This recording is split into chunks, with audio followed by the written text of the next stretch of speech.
Amarelinho. Boa tarde. Estamos começando mais um Rádio Web Filosofia na PUC Paraná, né? Eu sou o professor Eduardo Ribeiro da Fonseca e vou passar a palavra e a canção para o professor Abel. Ele vai cantar a canção Roda Viva do Chico Buarque. Depois a gente conversa. Uma das belas canções dos anos 70. Ele faz uma crítica às formas ideológicas do país naquele momento. Tem dias que a gente se sente como quem partiu ou morreu. A gente estancou de repente, ou foi mundo então que cresceu. A gente quer ter voz ativa, no nosso destino manda, mas eis que chega a roda viva e carrega o destino pra lá. Roda mundo, roda gigante, roda moinho, roda peão. O tempo rodou num instante nas voltas do meu coração.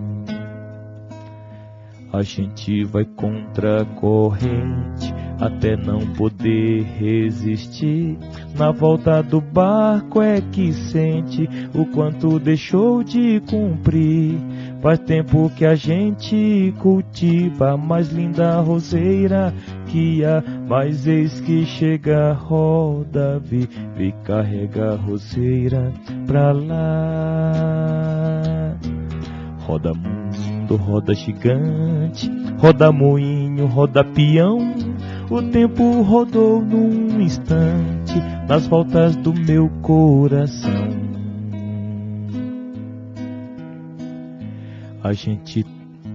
A roda da saia mulata não quer mais rodar, não, senhor. Não posso fazer serenata, a roda de samba acabou.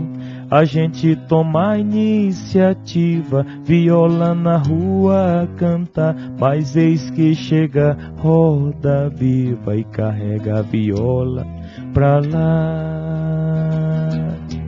Roda mundo, roda gigante, roda moinho, roda peão. O tempo rodou num instante nas voltas do meu coração.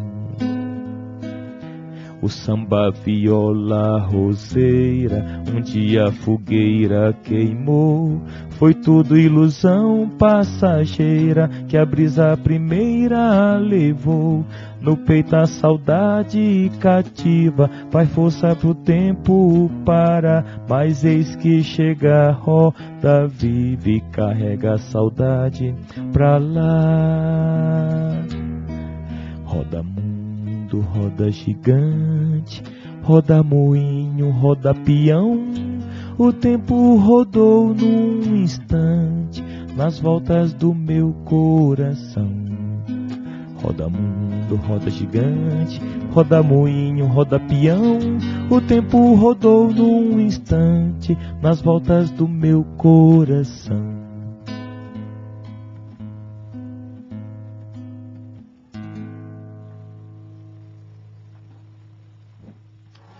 Que beleza, professor Abel.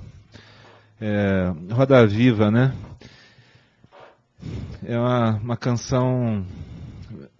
Ela é, ao mesmo tempo, um símbolo de liberdade, né? É uma angústia, ela é uma série de, digamos assim, de problemas, uma série de... até, vamos dizer assim, um imaginário utópico, né? De uma série de possibilidades que estão implícitas na letra da canção também. Há uma certa desesperança com relação à situação presente daquela época, né?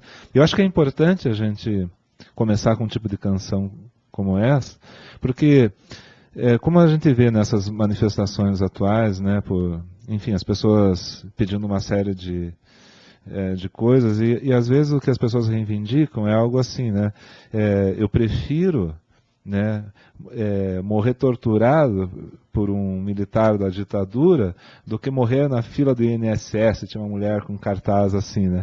Sendo que ela não parece ser propriamente uma mulher que fica na fila do INSS, né? Sabe, essas coisas assim das fantasias atuais que estão aí nas mentes, né? E as pessoas, por outro lado, ficam se deixando, de certo modo, engambelar por um momento, né? Onde o poder executivo está um pouco enfraquecido, por uma, digamos assim, uma onipresente pressão, né, de um partido isolado para fazer uma determinada reforma política que provavelmente vai nos jogar numa condição de década de 20 do século passado de novo, né, porque o modelo deles é pré-revolução de 30, o modelo que eles estão pensando em implantar.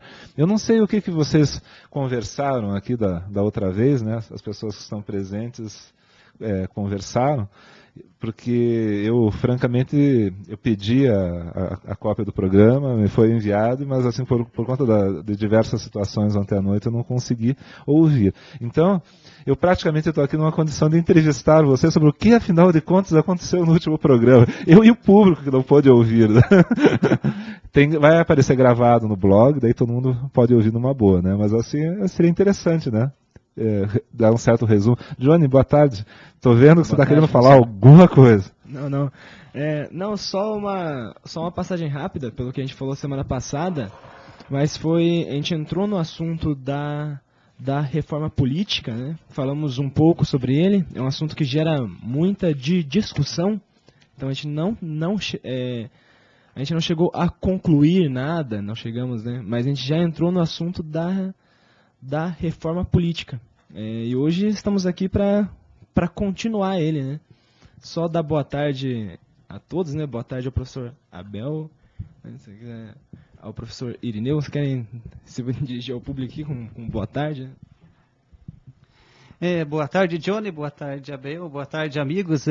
Somente quero recuperar um pouquinho aí a respeito da canção que o Abel nos brindou no início do programa. Recuperando uma definição de arte de uma pensadora americana, Suzanne Langer, que ela define a arte assim, como a prática de criar formas perceptíveis, expressivas do sentimento humano.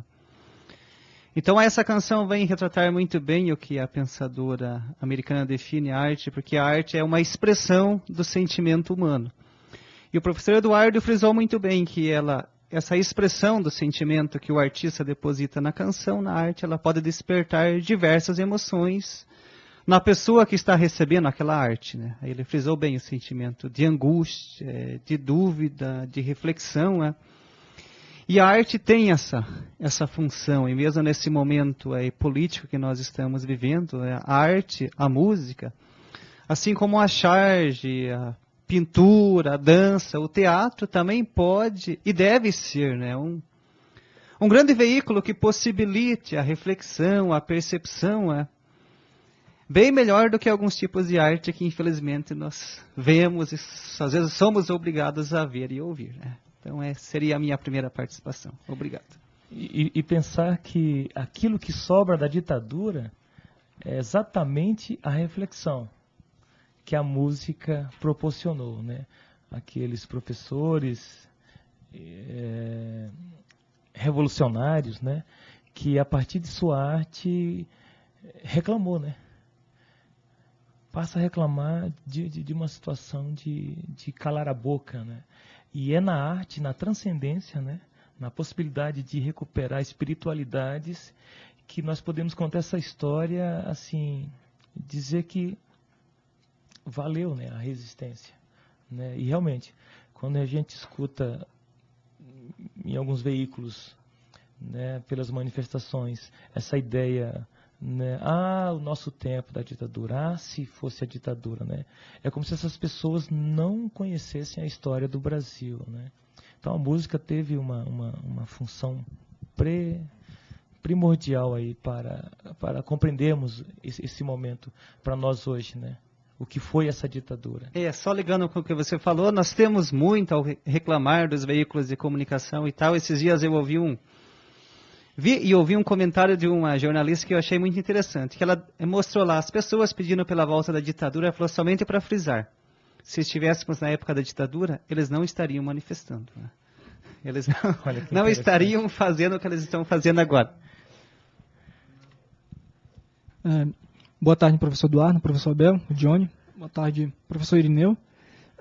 Só recapitulando, né, que nós tratamos aqui na quarta-feira passada, um ponto importante que eu citei, e que inclusive fiz uma pergunta para o Nilson, que estava aqui com a gente, foi sobre a cultura, né, que não está, um assunto que não está solto, não está livre da questão política, porque influencia muito, e tanto a cultura e a arte sempre devem andar junto, né? A educação está aí para fazer com que isso cresça, fazer com que mais artistas possam surgir, fazer com que a cultura seja enriquecida, e em questão de política, o assunto principal é que a gente possa caminhar para frente, né? Como domingo, por exemplo, todo mundo que quis foi na rua protestar contra o sistema que está aí, e outros pediram o retorno da ditadura. Eu posso concordar em muitas coisas, que atualmente a gente não está bem, mas se a gente estudar um pouquinho mais, vai ver que a ditadura não seria melhor que isso. Então, a ditadura não foi boa. O que nós temos hoje não está ótimo, não está bom, não está perfeito, mas a gente tem que ir para frente, temos que ver coisas novas, e a reforma política é uma das coisas novas que a gente vai estar vendo, né, e estamos tratando, e é sobre isso que vamos falar hoje. Então, é um prazer estar aqui e poder contribuir e também aprender coisas novas sobre a reforma política, sobre o momento atual da cultura brasileira, da educação e da questão política. Obrigado, Flávio. Queria frisar que o centro da nossa atenção no último programa, dia 8/4, foi... Começamos com uma canção, O Meu País, de Zé Ramalho, onde ele dizia no início: tô vendo tudo, mas bico calado faz de conta que sou mudo. Um país que crianças elimina, que não ouve o clamor dos esquecidos, onde nunca os humildes são ouvidos, e uma elite sem Deus é quem domina. As elites que não têm Deus, né? Claro, não todas as elites. Que permite um estupro em cada esquina e a certeza da dúvida infeliz, onde quem tem razão baixa a cerviz e massacram-se o negro e a mulher. Pode ser o país de quem quiser, mas não é com certeza o meu país. Pode ser o país do carnaval, mas não é com certeza o meu país. E aí centramos ali a questão do financiamento de campanha, né? E a discussão no Congresso sobre o voto distrital, se o financiamento deve ser por empresa ou financiamento público, e o tema da terceirização, né? Que nesse momento está havendo manifestações em todo o país, as centrais sindicais estão se manifestando, porque é a precarização do trabalho. É como se voltássemos a um trabalho escravo, né? Situações análogas de trabalho escravo que já vivenciamos aqui em Almirante Tamandaré e Colombo. Pessoas que vivem em condições análogas ao trabalho escravo, que a gente vai abordar isso com mais profundidade em outros programas. Nós temos aqui duas participações. É tão bom, né, fazer um programa ao vivo, porque já começa o pessoal a se articular, né? Começando com o comentário da Suzane Walker, né, ela pergunta, né, por que nós não temos voto distrital e se isso está na pauta, né? Eu diria que sim, até vou fazer um comentário, né? Esse voto distrital, né, ele se opõe ao sistema proporcional. E assim o país é dividido em distritos, sendo eleito o candidato mais votado de cada distrito. Esse sistema, né, na opinião de muitas pessoas, ele capta mal a vontade dos eleitores e reduz drasticamente a representação das minorias.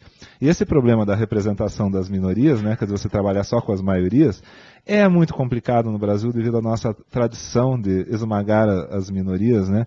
Nós estávamos comentando aqui, antes do programa, o que aconteceu, né, com uma antiga maioria que virou minoria, que é são as nações indígenas, né? Que hoje em dia não tem espaço, né, são vilipendiados de todas as formas, e dentro desse sistema provavelmente não encontrarão, quer dizer, encontrarão ainda menos voz do que encontram hoje. E isso está, sim, em pauta no projeto de lei do Cunha, do PMDB. né? Essa é uma das propostas do PMDB. Então, né, na verdade, há uma discussão sobre isso, né, o valor do voto distrital, quer dizer, você observar as coisas a partir de vamos dizer, setorizar bem, né, a participação das pessoas, ou as contraindicações disso também. Né? Diga, professor. O ponto positivo aqui do voto distrital, segundo quem o defende, é de que iria baratear, né, as campanhas, né, e criar um vínculo com o eleitor. Ele dá um exemplo aqui. São Paulo, que tem 70 cadeiras na Câmara, seria dividido em 10 grandes regiões, com 7 vagas cada uma. Esse é o próprio texto do PMDB, né? Exatamente. Em vez de sair igual a um maluco disputando 34 milhões de votos do estado inteiro, o candidato vai focar em 3,4 milhões em média. Baratearia a campanha e criaria vínculo com o eleitor, né? Ele não teria que conquistar 34 milhões, mas apenas 3,4. Isso o pestana, né? E há também uma outra linha nesse voto distrital, que é o distrital misto, né? Em que os candidatos são eleitos conforme a proporção na respectiva região. Mas ainda falta alinhar o pensamento de todos, né? E aí... a questão é saber, né, como é que isso se mistura com o financiamento privado de campanha, né? Que é muito estranho, né? E o grande barato aqui no texto, que faz a ponte, é assim, cada partido está disputando... Cada deputado tem uma reforma na sua cabeça. Se formos com esse espírito, não vamos sair do lugar. Né? Isso é entrevista, né? É entrevista. Eu li essa também. Eu posso citar aqui o Gustavo Guimarães. Ele sugere que a gente convide, e até não é uma má ideia a gente tentar fazer alguma coisa do gênero, convidar o Marlon Reis para falar aqui na PUC Paraná, em Curitiba, né? Porque o Marlon Reis, né, e aqui eu pedi para o Gustavo fazer um comentário, e ele comentou assim: o Marlon é o idealizador da ficha limpa e um dos articuladores da reforma política democrática e eleições limpas. Existe uma proposta, né, uma proposta de reforma política democrática, chamada assim, né, da qual participa a OAB e outras organizações não governamentais e sindicatos. Uma miríade de associações, enfim, e que promoveram, né, um projeto de reforma política. Até estou com ele aqui aberto, e onde eles, inclusive, se deram ao trabalho de explicar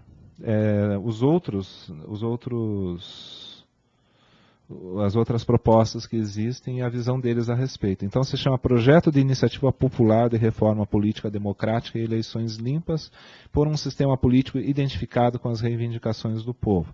Esse Marlon Reis é um sujeito extremamente curioso. Deixa eu só terminar de ler, porque senão é um desrespeito ao Gustavo também. O Marlon é idealizador da ficha limpa e um dos articuladores da Reforma Política Democrática e Eleições Limpas. Juiz de Imperatriz no Maranhão. Acho que vale a pena convidá-lo para debater. Esse senhor é curioso, né? Ele é um juiz lá de... Alguém conhece a Imperatriz do Maranhão? Eu conheço. Então, Maranhão. mas assim, né? Curiosamente, né? Não necessariamente você conheceria, né? Exato. Então, isso mostra, né, o quanto a iniciativa de um único ser humano pode se tornar relevante numa discussão política e para, de certo modo, pelo menos contrabalançar, né, essa grande onda do PMDB atual, né? Obrigado, Gustavo. Obrigado, Suzane. Principalmente sendo do Maranhão, né? Nós sabemos que é um dos estados onde o coronelismo é muito mais exacerbado, né? Muito mais tradicional. Curiosamente, me assustou, né? Na primeira eleição do ex-presidente Lula, a quantidade de votos que o Maranhão e Piauí deram ao PT, transvestido de PMDB, né? Então o Wellington Dias, na ocasião, no estado, governador do estado do Piauí, naquele mesmo ano do Lula, eu disse, tem alguma coisa errada aí, não está funcionando, porque são ideologias completamente distintas. E como agora o PT faz alianças com o PMDB, né? Porque historicamente não bate, né? É como misturar água e vinho, sei lá, completamente antagônicos, né? E eu tinha razão. realmente o Wellington Dias ficou de mãos atadas. Quem estava governando era o PMDB.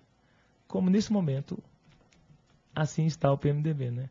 Tomando as rédeas da situação. Então, continuando a respeito da semana passada, continuo extremamente curioso. O que o Nilson colaborou aqui, o aluno que apareceu na última vez que você estava comentando antes? Olá, professor, de novo. Então, agora você vai ter que me dizer.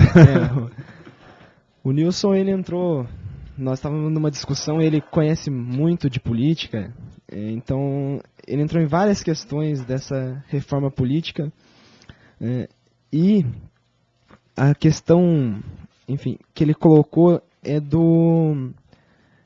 da reforma política desse, que eles estão querendo fazer um plebiscito, né?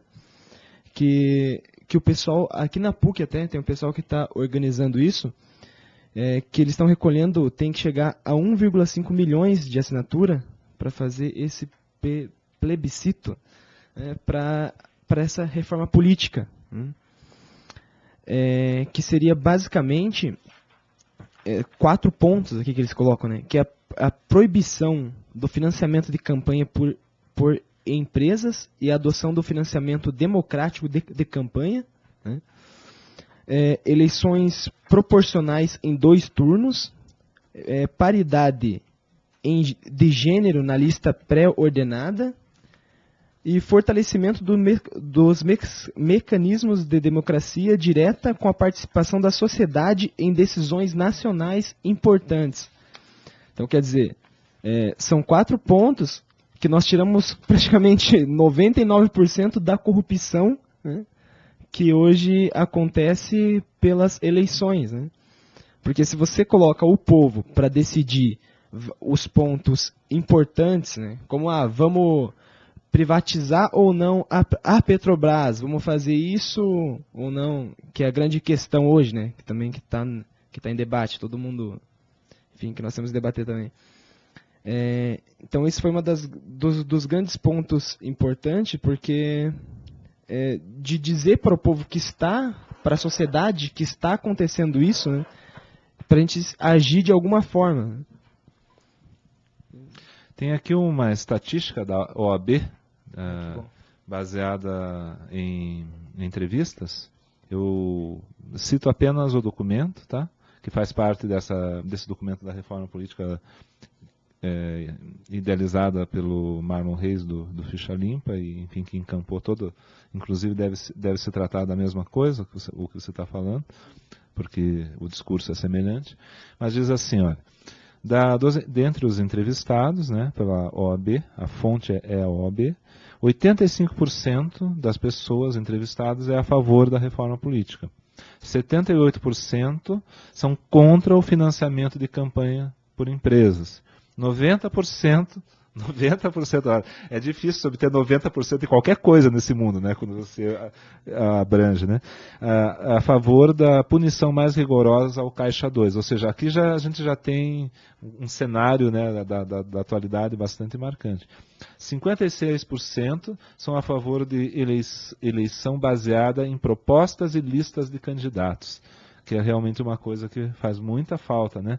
Porque à medida em que a gente coloca a campanha como uma questão midiática, como uma questão de você ter um pequeno tempo em televisão, aparece algo assim: eu sou Eduardo Ribeiro da Fonseca, vote em mim, né? Uma coisa assim que não, praticamente o conteúdo próximo de zero. O único conteúdo lá é o meu nome, né? E sei lá, imagem, um slogan qualquer, como várias frases de efeito, que às vezes pegam, e o sujeito tem 1,5 milhão de votos, daí vira, pelo sistema atual, um puxador de voto, né? Leva com ele pessoas que têm 45 votos, 115 votos, e de repente o cara é deputado federal com 150 votos. Ou seja, a família dele o conduziu, os amigos imediatos, né, o conduziram para uma cadeira no Congresso Nacional, né? Uma coisa absurda. E o 92% são a favor de projeto de lei de reforma política de iniciativa popular. Só para corroborar o que você falou. Então, Então, assim, nós temos 90% do povo querendo isso, né? Tá todo mundo falando disso. A grande parte tá opinando pela parte boa, que é essa reforma política. Mas a questão é, por que não fazer? Quem que tá barrando isso, né? Essa que é a questão. Além dos elementos que os colegas já trouxeram, queria trazer mais uma questão que esses dias, até em sala de aula, o pessoal comentou a respeito disso, que nós sabemos que, basicamente, para todas as funções se exige um mínimo de formação, um mínimo de escolaridade, para desempenhar sua função. E, no caso, para o quadro mais nobre, que eu entendo, da nossa sociedade, que é os nossos governantes, que acho que é a cereja do bolo, é o que existe de mais nobre, que é o que estão comandando, aqueles que vão elaborar as leis, que, por conseguinte, irá reger as nossas funções, as nossas profissões. Qual é a exigência mínima necessária, para essas pessoas? Não estou aqui também defendendo a tese positivista de que o intelectualismo e tal, que uma pessoa que não tenha faculdade ou ensino institucionalizado não seja capaz de dirigir. Mas acho que seria também uma questão interessante a se levantar-se. Não sei o que os colegas pensam a respeito disso, de uma espécie de formação mínima, ou alguma espécie de curso ou formação. Não sei o que os colegas pensam a respeito dessa temática. Eu gostaria de comentar a respeito dessa questão que o professor Enio acaba de citar, que realmente é uma questão muito interessante, e o único problema que eu imagino ter é que, como é democrático, qualquer pessoa que seja natural do país teria o direito de concorrer. Então fica contraditório, porque a regra diz que se você é brasileiro, você pode concorrer. Não exige escolaridade. Agora, poderia agregar realmente, e seria ótimo, eu acredito. Por questões porque o conhecimento conduz um pouco mais para a liberdade. Porque quando a gente conhece, a gente aceita melhor as coisas. Então, acho que as duas coisas juntas seria importantíssimo, ainda mais no momento atual que a gente está, querendo reforma política e política de qualidade. Porque se a gente reformar e continuar colocando lá pessoas que não são de uma boa tendência, que não têm boas ideias, ou que não sejam liberais, que aceitem a diferença, que queiram que o país cresça como um todo, não é legal. Porque o voto distrital, por exemplo, o professor Eduardo citou, que os índios, por exemplo, já não têm voz, e com o voto distrital, menos ainda. Só que um Estado democrático teria, por essência, que respeitar todas as minorias, que as minorias, no caso, geralmente é o maior número de pessoas. Todas as minorias juntos formam talvez uma maioria. Pois é, então, o voto distrital, eu acho que é necessário que exista, porque ninguém deve ser eleito para representar os ruralistas, o LGBT, os religiosos. Todo mundo que está lá deve querer que o país cresça e que todas as minorias sejam aceitas. Então, independente de como foi eleito, ou por quem foi eleito, você tem que aceitar as diferenças, você tem que querer que o país cresça, que o país receba mais educação, mais dinheiro, e que tenha parcerias também com outros países. E sobre o financiamento público, eu vi uma advogada outro dia no Google+, dizendo que era contra, porque daí o PCdoB e o PT também teriam direito, e nós estaríamos financiando comunistas. Bom, atualmente os empresários financiam os comunistas, financiam todos. Pois é, então... Porque eles querem ganhar em qualquer circunstância. Isso. Tentando pensar o que o professor Irineu aborda. Desculpe, professor, eu só queria registrar a presença da Rafaela. Rafaela, que supostamente, no ano passado deveria fazer parte já da nossa comunidade aqui. Finalmente chegou e eu estou muito feliz com a sua presença. Rafaela, qual que é o teu sobrenome? Rafaela Cardoso. Diga, professora Abel, perdão. Ela foi muito feliz no último encontro. Assim, deu uma vivacidade, trouxe aqui o coração feminino, o coração. Imagina, professor. Gênero, trouxe ali o gênero, parecia mais aqui um clube do bolinha, né? E tu quebraste isso, né? Foi muito interessante. Obrigado a tua por participação. você. Que bom. Mas tinha a Cíntia, mas a Cíntia faltou, né? Acontece no nos melhores encontro. casos. Mas só antes que você apresente ou mencione, o professor Irineu abordava, né? Se é cidadão, para ser eleito tem que ser escolarizado, é porque a nossa Constituição prevê que a cidadania já está implícita em todo aquele que nasce no seu país, né?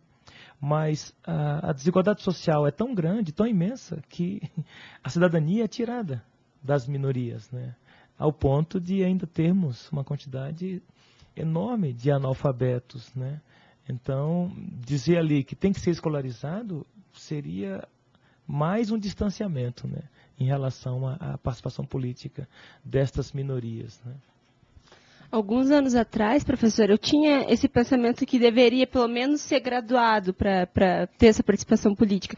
Hoje eu já não vejo mais. E o professor cita essa questão do analfabetismo, acho que são dois problemas aí que a gente deve pontuar. Não só o analfabetismo, mas o analfabetismo funcional. Muita gente analfabetizada. Só que o pessoal vai ler o texto analfabetizada foi uma boa, muito Lewis Carroll da sua parte. Não, mas é uma excelente, o inconsciente ele trabalha, né? Muita gente é alfabetizada, então vamos... Analfabetizada. Não, vou corrigir. Não, o que eu queria falar é que muita gente é alfabetizada, mas acontece que, por exemplo, vai ler um texto e é super analfabeto funcional. Não significa que a pessoa disse aquilo que ela defende aquilo. A gente pode ver, não precisa que nem citar exemplos, né? Num dicionário futuro, o termo analfabetizado vai ser um equivalente de analfabeto funcional.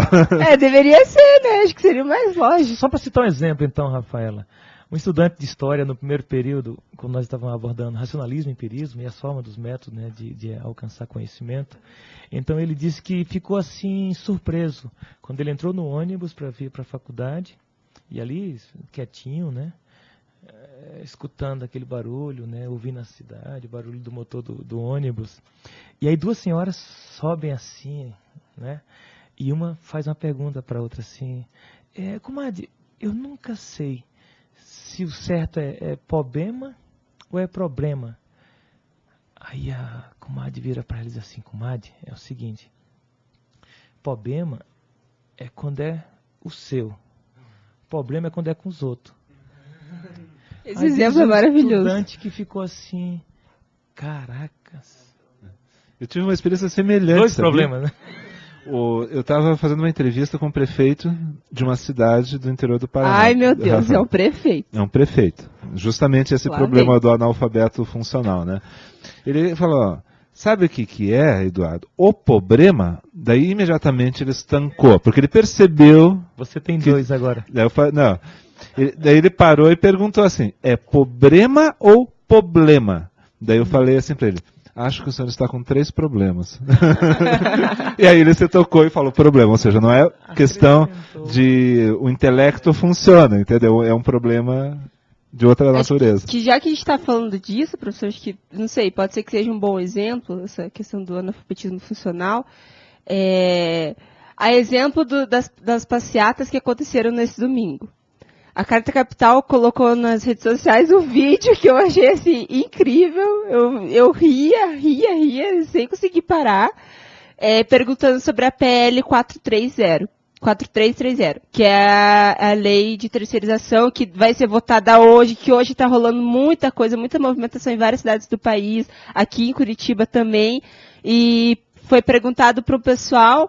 e eles falando que não, é culpa da Dilma, no vídeo eles falando, é culpa da Dilma, eu acho que se ela fizer isso vai ajudar com os comunistas, eu não sei o que. Gente, a pessoa, onde que ela se informa, onde que ela lê o jornal, porque não pode ser que ela entenda assim. Ela pega e adapta o discurso, quer dizer, esses discursos de cartazes e coisas assim, para qualquer situação, ou seja, já virou um jargão, né?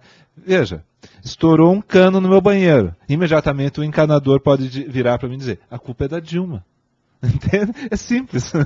E também não é só isso, né, professor? O vídeo, assim, num geral, ele mostra que as pessoas foram pra rua protestar, falar sobre o seu direito à democracia, etc. Mas elas mesmas não estão ligadas ao cenário político, não estão se informando do que está acontecendo no cenário político brasileiro. Só a respeito do que a colega falou, é interessante quando você acompanha, ela citou aí vários veículos, como cada veículo filtra e faz uma reportagem de acordo com o seu interesse, né? Se é um veículo de alguém que está a favor das manifestações, obviamente ele vai filtrar, vai entrevistar as pessoas mais capacitadas. Sim. E vai produzir um material super consciente e super reflexivo. Se há um outro veículo que eventualmente não está a favor das manifestações, ele faz um outro recorte e produz uma imagem bem distinta. Então, até o professor Abel citou ali a questão do empirismo, do racionalismo, até pensando numa questão filosófica do ponto de vista do conhecimento, né? Como que nós recebemos as informações. Que nem o meu caso, uma vez que eu não participei, né, das manifestações, não sei se alguém participou. Como que eu fico com essa informação apresentada pelos veículos, né? Como filtrar isso aí, né? E pensando na maneira filosófica, aonde está a verdade? Que ponto, né? Então, esse que há, né? Ou se são pontos de vista, ou cada qual faz um recorte, ou tira uma imagem e apresenta aquilo ali como sendo a relação do que aconteceu, né? Isso é um problema mesmo que nós temos. Só que eu queria voltar só um pouquinho na discussão, que era a questão de se o político tem que ser, né, educado, de acordo, enfim, escolarizado, é o termo certo a ser usado. Mas assim, indo para o lado utópico da coisa, eu creio que todo político deveria pelo menos conhecer a história. Né? A história... A Constituição também, né, pelo menos. Não, porque não... Claro que se nós colocarmos assim, o político tem que ser escolarizado, só a elite entraria para a política. Né? Agora, porque daí a gente colocaria lá ensino superior em direito, pronto. Só daí o ensino ia para R$4.000 por mês, só a elite ia fazer e ia ter só política. Então, nós temos que deixar isso aberto, mas mesmo tempo que nós deixamos abertos para todos, né, aí nós temos alguns políticos que não são preparados o suficiente para exercer aquela função. Né? Eu acho assim, não sei, talvez... Eu diria que são 29 anos, né, que a democracia está amadurecendo, né, o pós-ditadura ali. De 85 para cá, eu não sei, é a dúvida cartesiana, né, se realmente estamos num processo de amadurecimento ou apenas de reprodução de ideologias, né, ao bel prazer de quem realmente manda neste país, né. Eu acho que o professor fala assim. Eu acho que no caso desse ano, talvez não, professor. Mediante o nosso Congresso Nacional, o nosso Senado, que, né, tem mostrado algumas coisas não muito boas em relação ao povo. A exemplo, terceirização, redução da maioridade penal.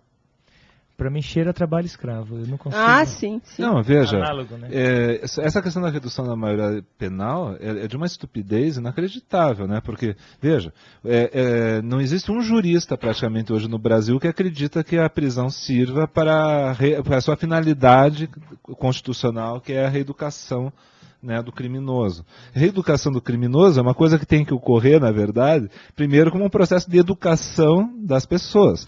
Então, primeiro eduque as pessoas, depois cobre diploma universitário para que elas sejam político, né? Mas as nossas coisas, elas funcionam às avessas. Nós primeiro colocamos uma punição para o menor de idade, que não foi educado, né? E aí a gente pretende educá-lo numa prisão, né? Que funciona, como todo mundo sabe, né? Quem controla a prisão são os próprios grupos criminosos, né? São as piores condições possíveis para um ser humano viver, do ponto de vista, vamos dizer assim, educativo da palavra. Humano, né? Humano, educativo, seja qual for, né? E você está simplesmente colocando ele mais cedo na universidade do crime, né? Porque ele não está mais apenas junto com outros da idade dele, ele está com os chefes criminosos e tudo mais. Eu queria apenas abrir de novo para o público aqui. O Francisco Ramos está comentando, né, assim, segundo o Luciano Pires, escritor, existe hoje uma coisa que ele chama de zona de indiferença, onde as pessoas, embora tenham consciência do que é certo ou errado, preferem agir de forma neutra. Ele cita como exemplo o garoto que teve o braço arrancado por um tigre quando incomodava um animal. Na situação do garoto, as pessoas sabiam que era perigoso e que o pai devia preveni-lo, mas não tiveram pulso de tomar postura diante da situação e entraram na zona de indiferença. Minhas perguntas são: existe mesmo essa zona de indiferença? E até onde isso pode prejudicar a sociedade? Há algo de ruim em ser 100% politicamente correto e agir com medo do julgamento alheio? Ele coloca 3 questões. Só uma indicação para quem está ouvindo a gente, quer saber mais sobre a questão da maioridade penal, como eu escrevi no meu Facebook esses dias. Vigiar e Punir de Michel Foucault, só. Não precisa ler mais nada. Só lendo esse livro você já vai saber mais ou menos como é que funciona o negócio. Agora, se existe uma zona de indiferença, é uma ótima pergunta. Acho que talvez sim, professor. Assim, existe a zona de indiferença e existe também o posicionamento, como a gente estava falando antes, alienado. Né? Existem as duas coisas. Ou pode ser que as duas coisas se juntem, né? Se tornam um conjunto e daí acabou, né? E assim, há algo de ruim em ser 100% politicamente correto? É possível isso para começo de conversa, professor Irineu? A primeira questão é essa, se seria possível você alcançar isso. Qual é o parâmetro, né? Qual o parâmetro, ou o que é ser politicamente correto? Aí você já supõe um padrão, como normalidade, né? Eu sou normal, mas o que é ser normal? É ser normal? Qual o parâmetro, qual o critério para ser politicamente correto? Né? Então, já a partir dessas perguntas que nós colocamos, eu acho que já fica algumas boas pistas para reflexões das pessoas. E né? agir com medo do julgamento alheio, ele pergunta. Devemos ou não devemos? Devemos ter medo do julgamento alheio? Depende, né? Como a gente coloca isso. Se a gente coloca isso como responsabilidade com relação ao outro, ou se é meramente uma tendência de você achar que a opinião dos outros é mais importante do que o teu próprio julgamento. Isso pode variar a situação, o local, né? Que inevitavelmente o social acaba, de algum modo ou outro, influenciando as nossas ações, né? Agora seria talvez uma questão de ver qual o nível desse medo, ou em que consiste, né, ou qual a situação, em que meio social, político, mesmo criminal a pessoa está envolvida, né, que você pegar o aspecto concreto, qual a situação que de um modo ou outro nós somos influenciados, né. Agora, se o medo leva a uma atitude de indiferença ou não, aí seria uma boa pergunta, né? Ou mesmo que a pessoa, quando já está indiferente, eu acho que a indiferença já é tomar uma atitude, né? Se ficar indiferente, já é você não envolver-se, né? O medo, eu acho que nós não podemos ser levados pelo medo, né? Eu queria usar um exemplo que foi o Marighella, né? Que o Marighella, na ditadura militar, se ele tivesse medo do que os outros iam achar dele, que ele foi cotado como um comunista, enfim, vários nomes, ele não teria feito nada daquilo que ele fez, que hoje nós vemos o que foi, né? Que foi um grande ato. Então, se nós tivermos medo, ficar com esse medo...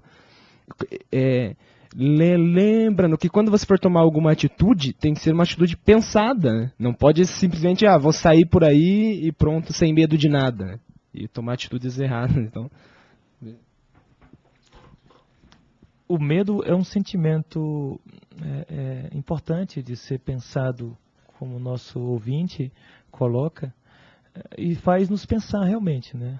Vamos levar essa questão para a gente pensar se de fato o medo no atual momento, ela é importante para dizer... Talvez uma certa prudência. Sim, a pensar assim, quem foi as manifestações ou quem não foi as manifestações, né? E por que não foram, né? Agora, um texto que eu cito também é do Jurandir Freire, né? Um sociólogo carioca, onde ele trabalha a ética democrática e seus inimigos, a violência pública, né? O lado da violência pública, né? O lado privado da violência pública, né? Ele coloca ali a questão, a irresponsabilidade em relação a si e o alinhamento em relação ao outro. Então, em relação Entra nessa questão. Em relação da indiferença, eu penso que é um problema ético e político no Brasil. É a indiferença. A quem interessa a inclusão de gênero? A quem interessa a inclusão racial? A quem interessa as cotas? A quem interessa? Então somos indiferentes a esses temas porque isso não nos toca, né? Então as pessoas realmente, na minha concepção, o problema crucial no Brasil se trata da indiferença.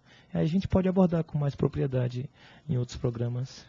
Flávio, eu gostaria de fazer um último comentário, que a gente já está chegando no limite, e nós temos uma grande canção aqui para o professor Abel cantar. Só brevemente citar sobre a pergunta do Francisco, é que se existe a indiferença, né, essa zona de conforto que você simplesmente diz tudo bem, isso me convém. Então, sobre a minoridade, a redução da minoridade, eu comentei no meu Facebook que era inconstitucional e alguém comentou lá, pare de mimimi, cada um deve assumir seus atos e pronto.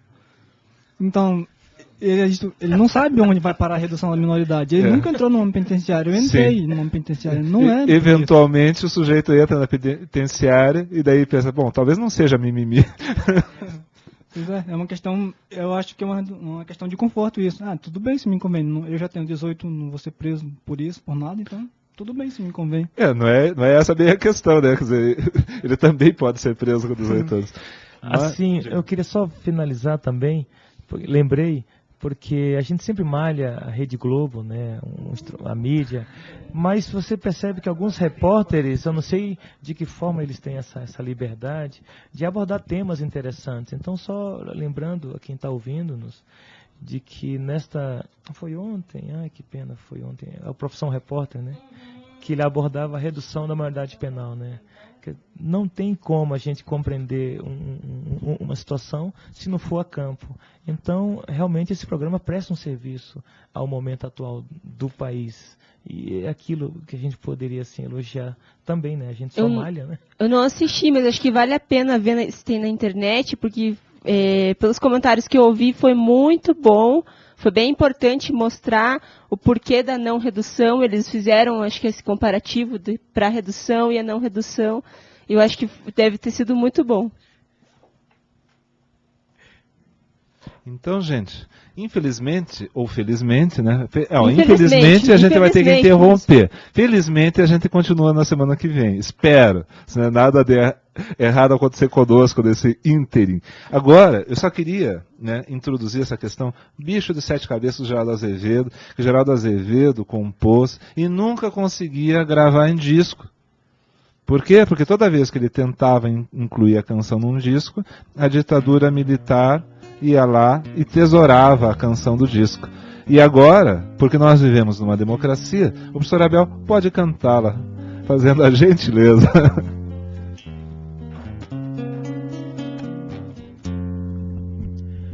Não dá pé, não tem pé nem cabeça, não tem ninguém que mereça, não tem coração que esqueça, não tem jeito mesmo, não tem dó no peito, não tem nem talvez ter feito o que você me fez, desapareça, cresça e desapareça.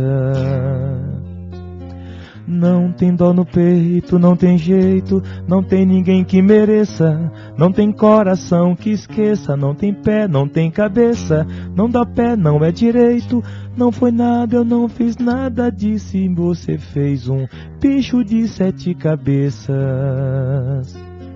Não dá pé, não tem pé nem cabeça, não tem ninguém que mereça, não tem coração que esqueça, não tem jeito mesmo, não tem dó no peito, não tem nem talvez ter feito o que você me fez, desapareça, cresça e desapareça.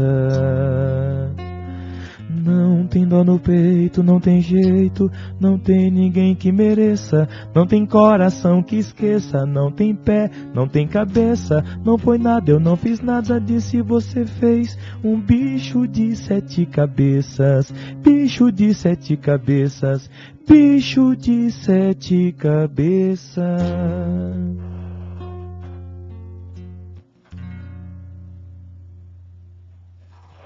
Obrigado a todos e até a próxima semana.